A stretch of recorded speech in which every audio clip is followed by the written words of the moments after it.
The night it all began. The air reeked of perfume, sweat, and lies, the kind of scent that clings to your throat long after you've left the room. Scarlet Smoke wasn't just a nightclub. It was a sin wrapped in red velvet and neon. I was there chasing a story. I didn't expect to find him. The music throbbed through the floorboards, bass lines humming against my ribs like a heartbeat. My camera hung at my hip, disguised as an accessory, its lens catching glimpses of gold watches, sharp smiles, and whispers that could get someone killed. I'd been working this story for 3 months, tracing the Moretti name through money laundering, arson, and disappearances that never made the news. My father, Detective Kane, didn't know. He'd lose his mind if he did.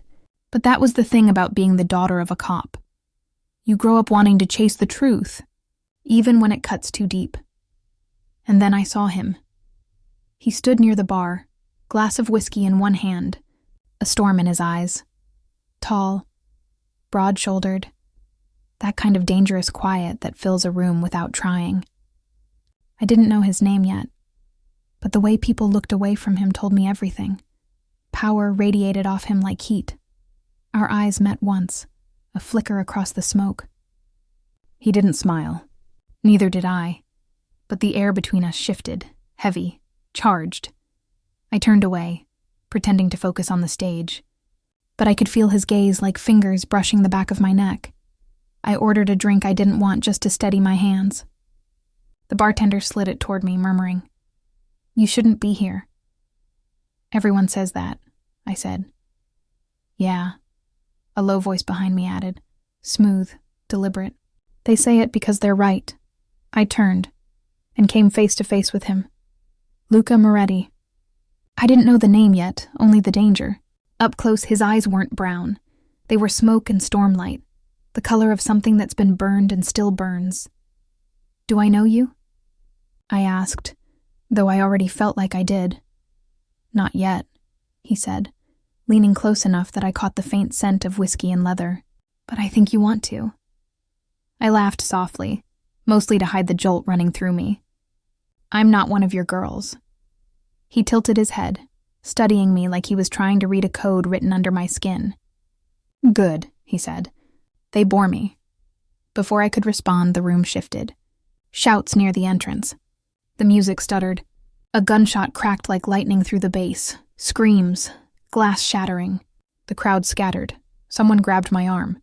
Strong, sure, pulling me down behind the bar.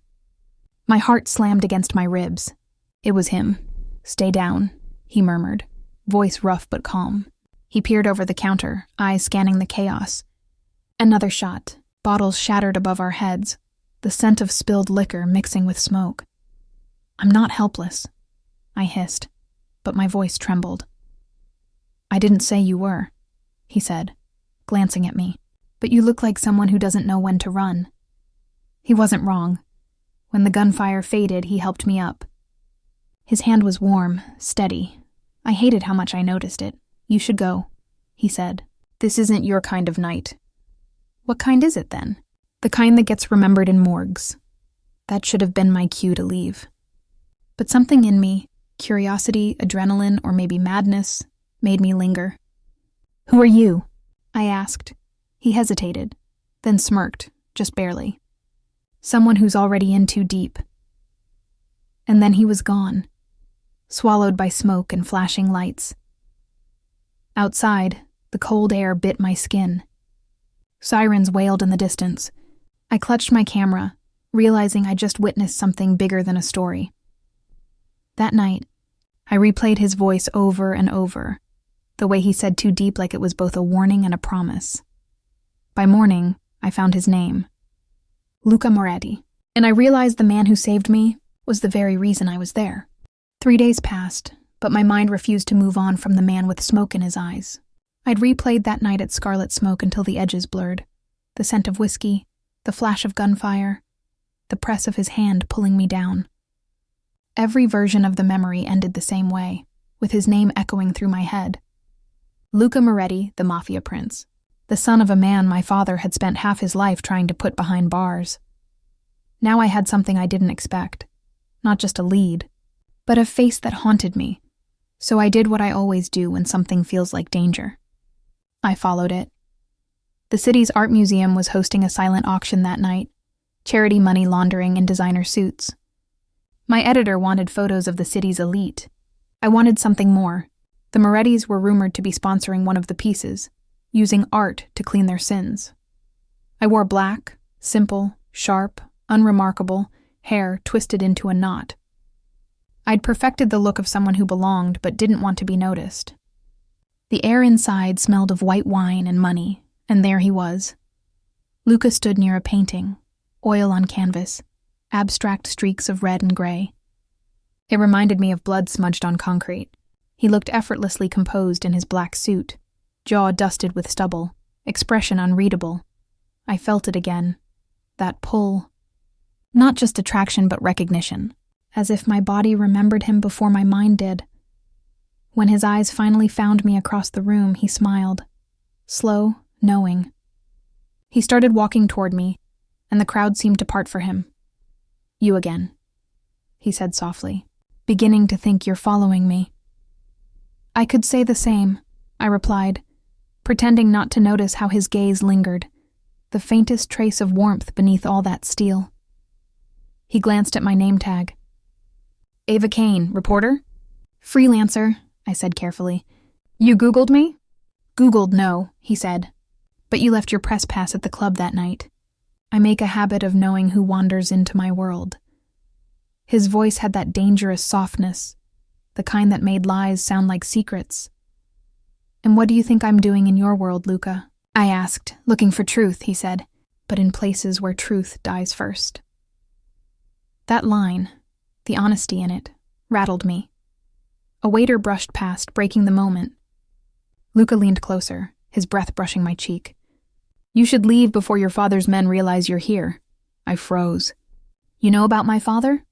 He didn't answer, just touched my wrist briefly, his thumb tracing the inside as if memorizing it. Then he stepped away.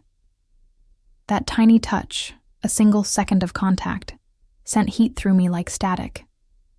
By the time I turned, he was gone again. Outside, I called my father. He didn't pick up. Instead, an unknown number sent me a message. You're in over your head, little detective. I looked up at the city lights, pulse thudding in my throat. Maybe I was, but I couldn't stop now. I told myself to forget him. I told myself it was just the story, that the pull I felt toward Luca was nothing but curiosity wrapped in danger. But curiosity has a way of turning into obsession when you can't explain it. Every lead I followed in the Moretti case led nowhere. Files sealed, witnesses vanished, money trails dead. It was like chasing smoke. Until one night, smoke became real again. I was sitting in my car outside an abandoned dock, taking notes on a suspected shipment. My camera was balanced on the steering wheel when the sky split open with fire. A warehouse burst into flames, heat flashing against my windshield like sunlight made of rage. Sirens wailed. People screamed. I ran. Inside, the air was thick, choking. Burning wood, gasoline, and something else. Something metallic. Through the haze, I saw a figure pulling someone out. Tall, strong, coughing through the smoke. Luca. He turned when he heard me, eyes wide with disbelief. Ava, what the hell are you doing here? I could ask you the same. I shouted, Get out! He grabbed my arm, dragging me toward the exit as the ceiling groaned above us. A beam crashed down, sparks raining. He shoved me clear, taking the brunt of the hit on his shoulder. We stumbled outside, gasping for air. For a moment, the only sound was our breathing, harsh, raw. The glow of the fire painted his face gold and red. There was a small cut near his jaw bleeding down his neck. Without thinking, I reached up, brushing it with my thumb. You're hurt, I whispered. He caught my hand, eyes locked on mine. You shouldn't care. Too late. His hand slid to my cheek, rough and trembling. You're going to ruin yourself for this. For what? For me. Then he kissed me. It wasn't soft or hesitant.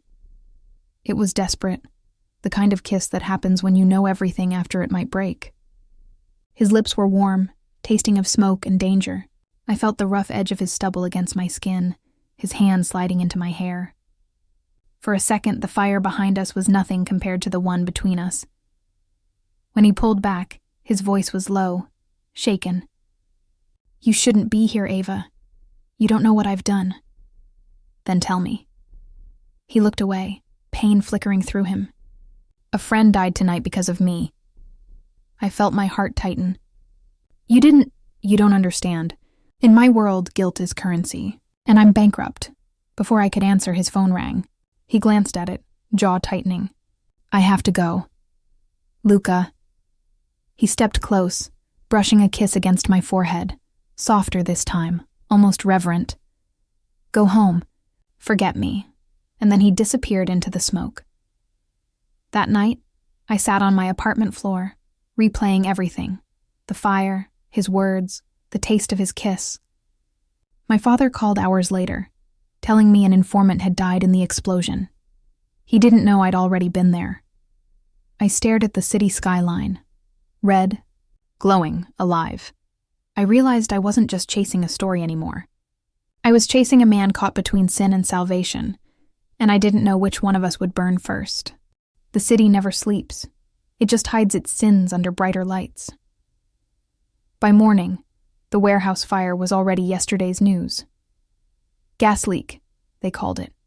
No foul play suspected. But I could still smell the smoke on my skin. I hadn't heard from Luca since that night. Not a call, not a shadow, just silence. And silence has a weight of its own. It presses against you, fills the spaces between breaths until you can't tell if it's worry or longing. I tried focusing on work. I wrote my report, I sent photos. None of it mattered. Every story I touched turned to ash in my hands. Then my father knocked on my door.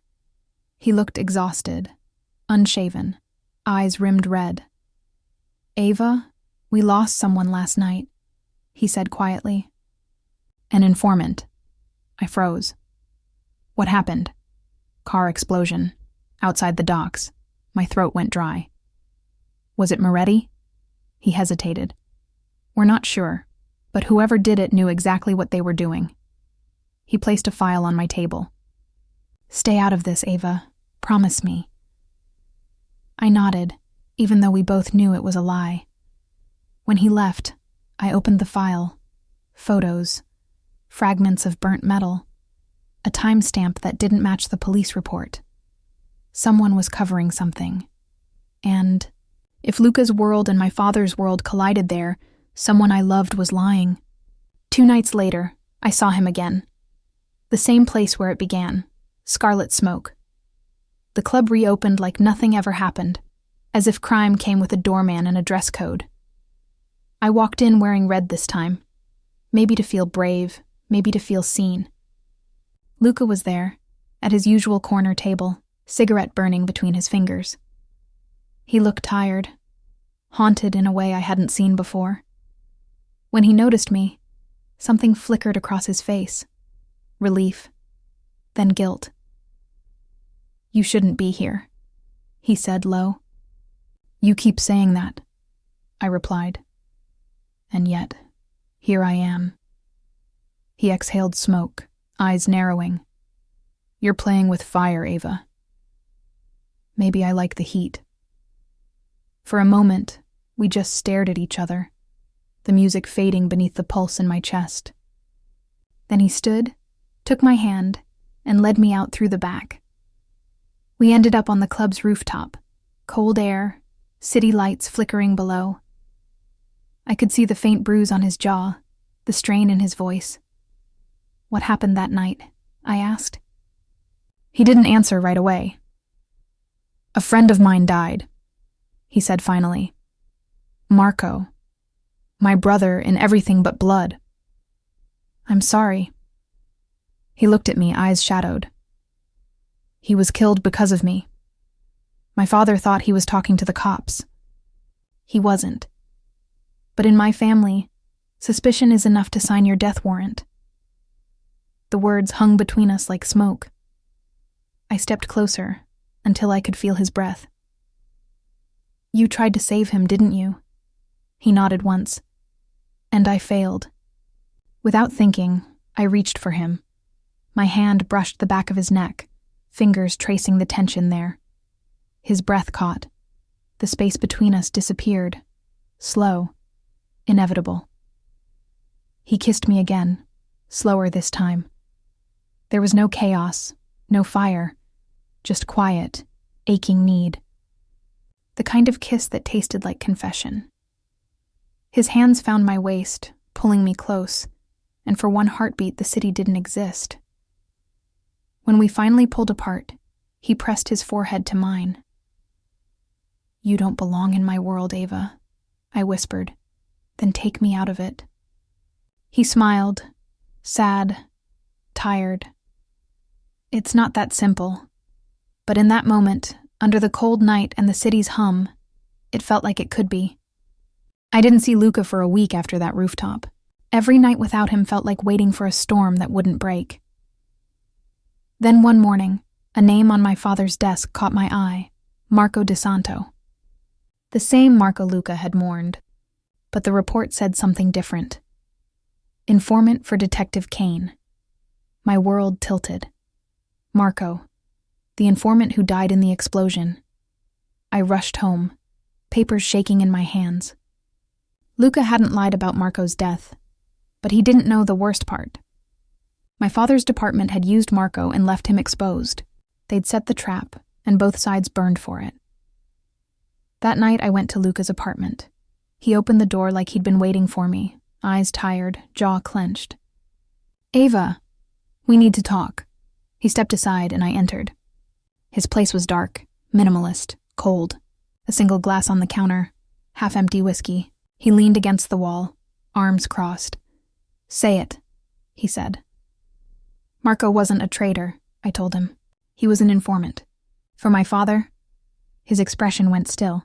"You're sure?" "I saw the file." He turned away, fists curling. "Then your father killed him." "No," I whispered. "He didn't, but someone in his unit did. To shut him up." He laughed, bitter, hollow. "So the cops in my family are the same after all." I took a step closer. "Luca, you can't go after them. Not like this."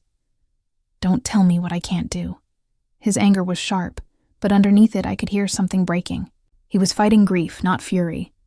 I reached for him again, touching his face. He closed his eyes, the tension trembling beneath my fingers. "You'll destroy yourself," I said. "Maybe that's the point," he murmured. I lifted his chin until he met my gaze. "Then let me be the reason you don't." He stared at me, searching, maybe hoping. Then, slowly, his hand slid behind my neck, pulling me close. Our lips met again, gentler this time. There was heat, yes, but also something fragile. Two broken pieces trying to fit. He rested his forehead against mine. "You're playing savior, Ava. You can't fix me." "Then I'll burn beside you," I said quietly. He smiled, but his eyes glistened. "Careful, you might mean that." Later, as I left his building, I noticed a car parked across the street. 2 men inside, watching. One of them wore a police badge on his belt. I realized then, I wasn't just tangled between 2 worlds. I was standing in the crossfire, and soon, someone would pull the trigger. Love and ruin have the same heartbeat. Steady at first, then wild. Days blurred into nights after the truth about Marco came out. I barely slept. Every time I closed my eyes, I saw Luca's face lit by firelight, heard his voice whispering, "You'll ruin yourself for this." Maybe I already had. My father noticed the distance between us widening. "Ava, something's wrong," he said one morning over coffee. His hand trembled as he poured his drink. "You've been distracted. Tell me it's not about that Moretti boy." I froze. The lie caught in my throat. "What makes you think that?" "Because I see it in your face," he said quietly. "The same look your mother had when she realized love can't fix everything." That broke something inside me. I left before he could see the tears forming. Outside, the air bit cold against my skin. My phone buzzed. One message: "Luca, meet me. Same rooftop." Midnight. The night air tasted of rain and memory. The city glowed beneath a thick fog, lights flickering like secrets. When I reached the rooftop, he was already there, leaning on the railing, cigarette burning low. "You shouldn't have come," he said without turning. "Then why ask me to?" He looked over, and for the first time he looked, scared, not of me, of what he might do next. "My father knows," he said. "About you." "About us." The words hit like a punch. "How?" "Someone saw us that night at the club. One of his men." He crushed the cigarette under his shoe. "He's ordered me to cut you off, permanently." I stepped closer. "And if you don't?" "Then you're the lesson." For a long moment, we just stared at each other. Wind tugged at my hair. Somewhere below, sirens wailed. "Run, Ava," he whispered. "Please," I shook my head. "You think I'm going to hide while you face him alone?" He grabbed my shoulders, desperate. "You don't understand what he's capable of." "I've seen enough to know what you're capable of," I cut in. "And I trust that more." His hands trembled as they slid from my shoulders to my waist, pulling me closer. Our foreheads touched, breaths mingling in the cold. "I'm poison, Ava," he said. "Everything I touch dies." "Then let's die together," I whispered. That broke him. He kissed me, rough, hungry, full of all the things we couldn't say. The city blurred around us. His fingers traced my jaw, my neck, slow and reverent. I could taste the salt of my own tears and the faint sweetness of his breath. It wasn't just desire. It was defiance. When we finally pulled apart, the rain started falling. Soft, cold drops that hissed against the rooftop. He looked at me like he was memorizing my face. "If I can't protect you, I'll burn everything else down trying." "Then don't do it alone." He smiled, small, broken. "You don't belong in the fire." But when he left that night, I realized something. I already was. 2 days later, everything fell apart. Ava Kane, daughter of Detective Kane. Someone leaked my name to the Moretti network. My father's enemies now had a new weapon, me. That evening, my father burst into my apartment shouting, "Pack your things. We're leaving tonight." "Why?" "They know." Luca's father made a call. "You're not safe here." And then the windows shattered. Gunfire tore through the room, splinters raining across the floor. My father shoved me down, returning fire.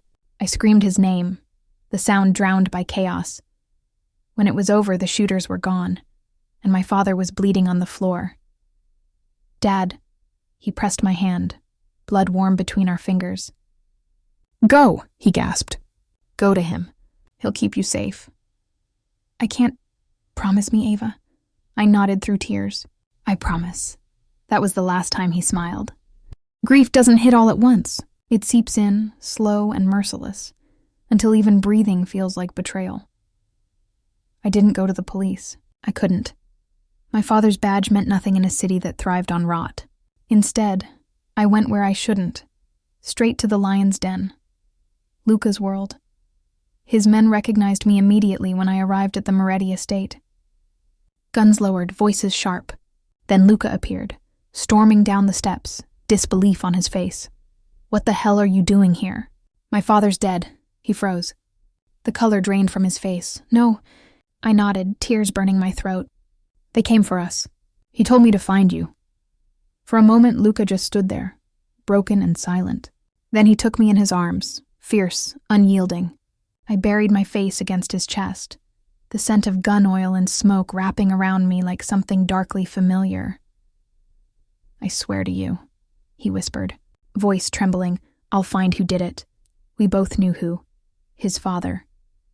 That night, I stayed in one of the mansion's upper rooms. I couldn't sleep. Downstairs I heard shouting. Luca and his father, voices rising. Then silence. Hours later, my door opened. Luca stepped in, quiet, shadowed. "It's done," he said. "What is?" "My father knows he's lost me. I'm leaving this life." He came closer, sitting beside me on the bed. His hand brushed mine. "But you need to disappear for a while." "I'm not leaving you." He sighed, eyes soft but sad. "You're all that's keeping me from turning into him." I looked up and something inside me broke. I reached for him, fingertips tracing his jaw. He caught my hand, pressing a kiss to my palm, then another softer along my wrist. Time slowed. The storm outside faded. It was just us. 2 lost souls, stitched together by loss and something too dangerous to name. When he kissed me this time, it wasn't desperate. It was need. His lips found mine, slow and deep, his hands cupping my face. I felt his heartbeat against my chest, wild and unsteady. When we pulled apart, he whispered, "You should hate me. Then you shouldn't kiss me like that." He smiled faintly, forehead resting against mine. "You don't know what you do to me." "Maybe I do."